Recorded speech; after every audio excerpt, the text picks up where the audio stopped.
So if you ever encounter triangles, they can be sort of confusing. Just keep in mind a right angle triangle.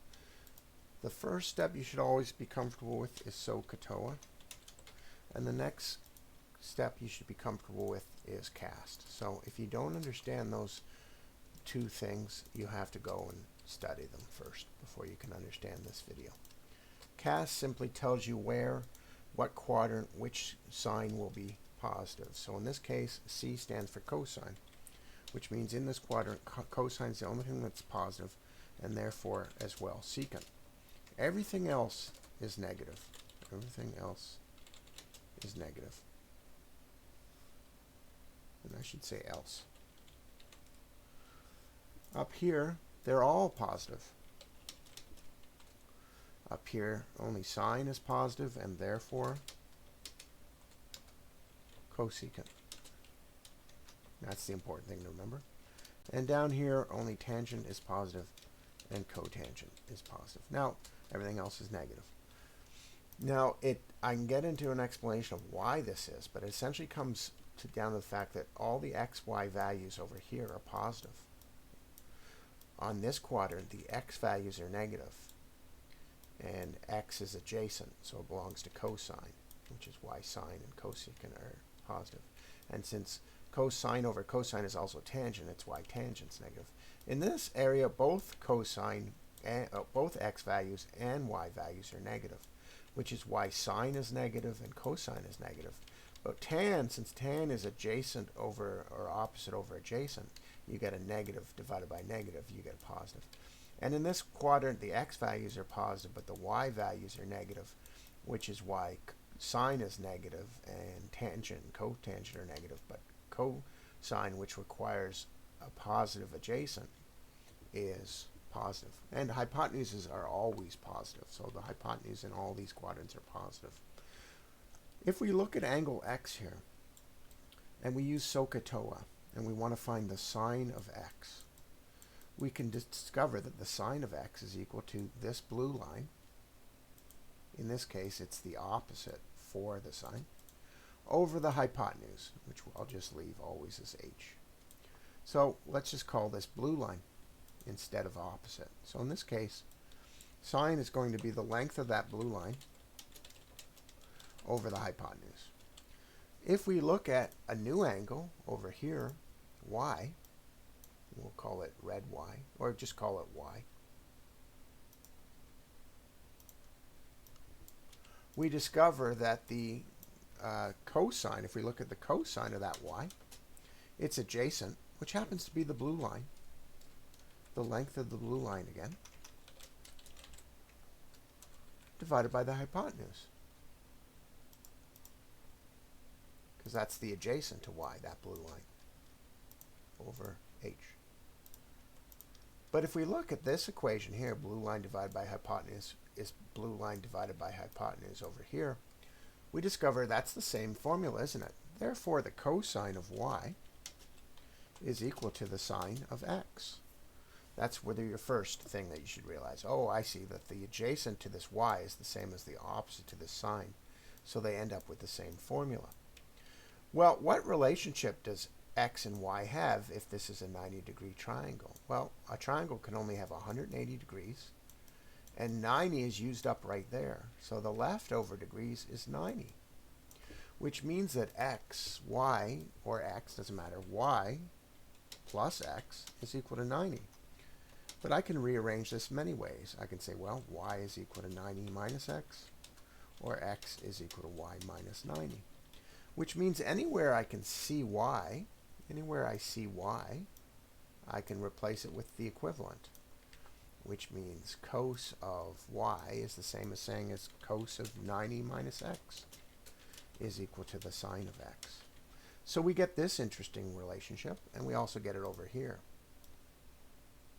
If I replace x, if sine of x is equal to cos of y, I can replace x with the equivalent, which is, or sorry, it should have been 90 minus y down here, not y minus 90. It should be 90 minus y. There we go. With the equivalent. So we discover this interesting relationship. sine of 90 minus y is the same as cos y. Well, all you have to remember is this y here. And you can say, okay, well, when I'm looking at sine of 90 minus y, which is the same as sine of x, it's equal to cos y. It always helps if you use exact numbers to just, when you try to want to first figure something else. If we pretend that's 20 degrees, that must make y 70 degrees. 70 degrees. There has to be. They have to share 90 degrees. Let's forget cast for a second here. And now let's put it in terms of numbers, right? So that means the cosine of 70 is equal to the blue line over h, which is the same as the sine of 20. So that means cos of 70 is equal to the sine of 20. Rephrased another way, 70 is the same as 90 minus 20, isn't it? Is equal to the sine of 20. So that's the relationship we're getting into. So if you can constantly understand that the cos of any angle, 33, is going to be the same as the sine of 90 minus that 33, which is 56, or 57 rather, you'll always understand. All I have to do is add these two numbers to add up to 90 to find what their equivalents are. The only problem is, the only place that this is true, that cosine and sine will both be positive, is in this quadrant here. So if I start looking at sines and cosines and other quadrants, I have to adjust the minus plus symbol. So this overall should be a great breakthrough. Like, it's something you should always remember. And it's true for their flips. The cosecant of 90 of 70, let's say, is equal to the secant of 20 in the first quadrant, which is the same as saying the cosecant of 90 minus 20 is equal to the secant of 20. And you can go the other way. The secant of 90 minus 70, which is what 20 is equal to the cosecant of, well, let's do the, yeah, is equal to the cosecant of 70. So you can go the other way. You can also even change their symbols. This is true as well. Not their symbols, but what they are. This is true as well. So we discover if we convert 20, or any angle, 70, I'll get rid of this last line because it's confusing. If we convert any angle into 90 minus whatever makes that angle, we discover the equivalent symbol. But let's look at certain degrees in different systems. If I'm asked about 110 degrees, 110 degrees, which is 90, and then another 20. I'm going to stick for degrees now, but radians are the same thing, so don't worry about it. I discover that the acute angle, which is always the angle we're talking about, so that's 90 and 20. So I'm going to get rid of this as well. So if we're talking about the angle of 110,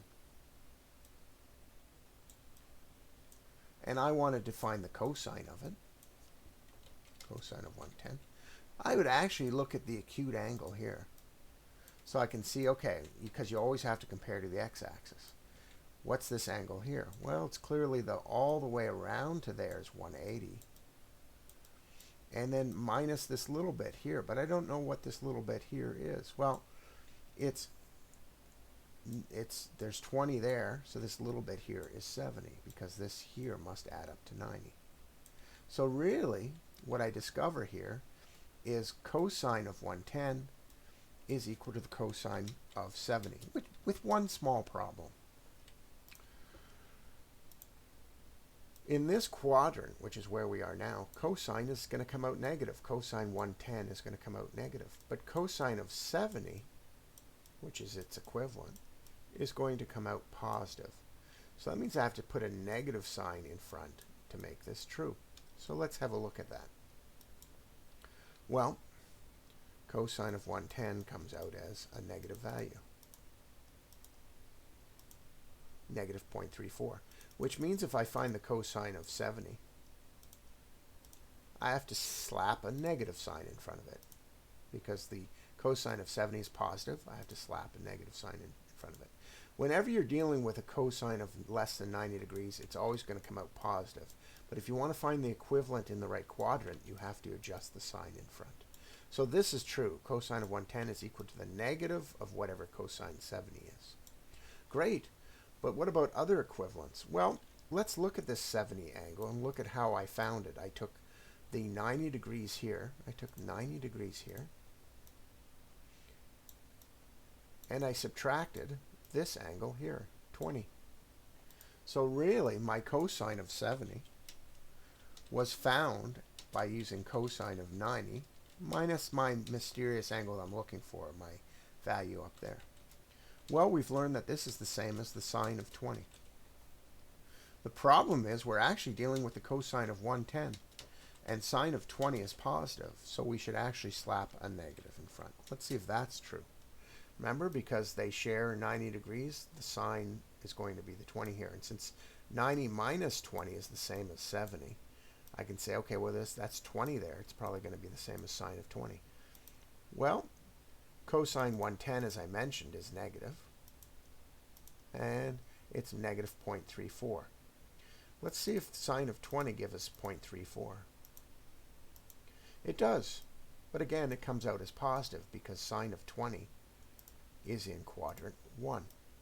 So for cosine to be equal to sine of 20, I have to slap a negative in front of it, because cosine in this is in this quadrant, and in this quadrant cosines are negative. Only sines are positive. And we're talking about cosine of 110, so I have to adjust the sign properly. But you get all sorts of equivalents like this. Now let's pretend that 20 wasn't there, and that 70 wasn't there. And let's pretend it was a value called x, and use the same logic.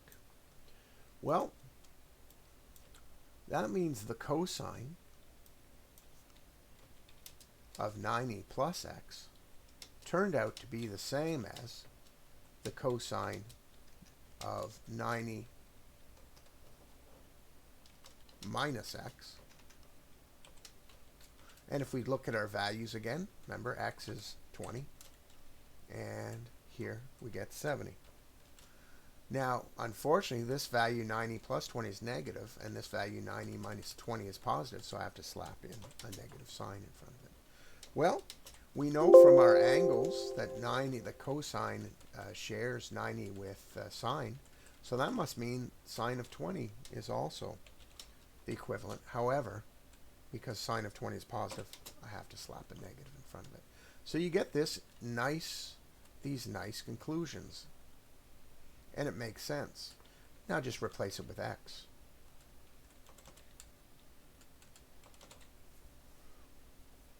So that means cosine of 90 plus x is the same as the negative cosine of 90 minus x, which is 70 in this case, which is the same as negative sine x. You can get all these equivalents in all the quadrants, no matter where you put x. The reason we have to convert it to something like this is because we're always comparing to the x-axis. And this x up here is comparing to the y-axis. Well, that does us no good. We have to find out what the equivalent x value is down here, or the equivalent angle down here is 90 minus x. But let's look at other quadrants and use the same adding x and subtracting x. And you can always use an exact value to test yourself. You can always throw in 20 there. Well, if suddenly your teacher says, well, I have this angle here, 270, minus this angle x. Well, let's just use an exact value first. Clearly, 270 minus this x is 250.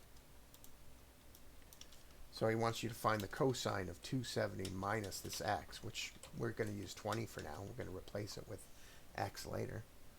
And we have to figure out what the equivalent is against the x-axis. That's the same as cos of 250. Well, to figure out what the equivalent is against the x-axis, we have to look at this 20 here and ask ourselves what this angle here is. Well, this angle is 90 minus 20, which means this is going to be equal to the cosine equivalent of 70. So it's going to be the cosine of 70. Unfortunately, in this quadrant, cosines are negative and cosine of 70 is positive, so I have to slap a negative in front of it. Well, I can re-express that 70 the way I found it, which is negative cosine, the cosine of 90 minus 20.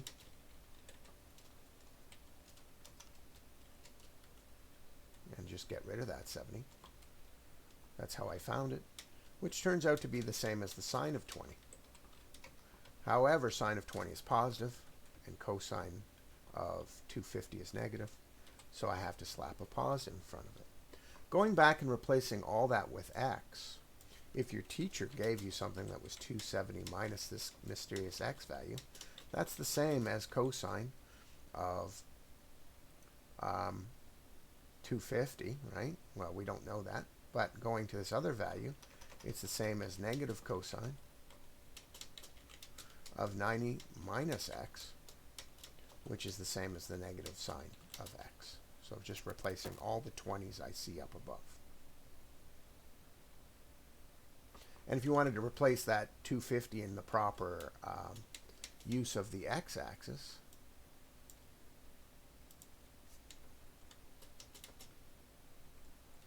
you'll discover that 250 is the same as 180 plus 70, right? That's how we came up with the 70. But we only really care about the acute angle, the 70.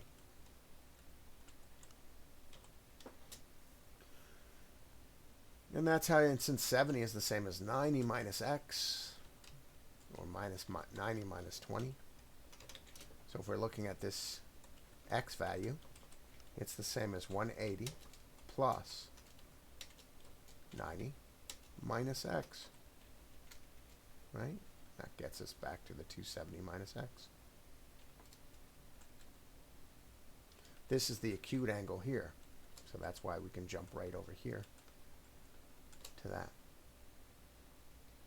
This part here that I did here might seem confusing, so you can just ignore it. This is the more important stuff. Cos of 270 minus x is the equivalent to cos of 90 minus x, but a negative sign in front, which is the equivalent to negative sine x. All these equivalents can be found. You just have to adjust for the quadrant. Just remember, when we find the acute angles are always positive, and you have to slap a negative in front, maybe, depending what quadrant you're dealing with. Let's look at another example. And you can always just throw in 20 to see if you're right. What if your teacher gave you this? He gave you 270 again, but he added an x. He added an x. So we can see 270 plus x, because it's 270 already to there, and then we keep going for an extra x angle. And he wanted you to find the sine of it. Sine of 270 plus x. Well, we can't find that the way it is. We have to look at this equivalent right here to find the acute angle. Well, we discover that acute angle is the same as 90 minus x. So that means this is going to be the equivalent to sine of 90 minus x. But 90 minus x is an acute angle. It's positive, and in this quadrant, sine is negative. So we have to slap a negative here. And we discover that's the same as cos x, except cos x of an acute angle is positive. And in this area, cos is positive, but sine is not, and it's the sine that we're looking for. So always remember, it's the angle we're looking for, which is sine of 270 plus x. Since sine is negative, we must put a negative in front of cos. Even though cos is positive in this quadrant, it's the sine we're looking for, which is always negative. But these are equivalencies. We're trying to find an easier way. So sine of 270 plus x is the same as negative sine of 90 minus x, which is the same as negative cos x. This is also true for the other cosecant and secant, and it's true for tangent. Tangent of 270 plus x, well, tangent in this quadrant is negative, is the same as the negative tangent of 90 minus x, which is the same as the negative cotangent of x. And if you want to make sure, you just throw in an actual values, right? So you throw in 20. What's 270 plus 20? It's 290. So according to this theory, this should be the same as the negative tan of 90 minus 20. What's 90 minus 20? It's 70. Which should be the equivalent of the negative cotangent of what were we looking at? What was x? 20. So you can just throw up your calculator and say, okay, what's tan of 290? It's negative 2.74. What's tan of 70? It's 2.74 positive, so same number, but now we have to throw a negative in front of it to make it equivalent. What about 20? Is it the cotangent of 20? Well, let's throw in 20 degrees and do cotangent. And we get the same number, but it's positive, so we have to put a negative in front of it to make it equivalent.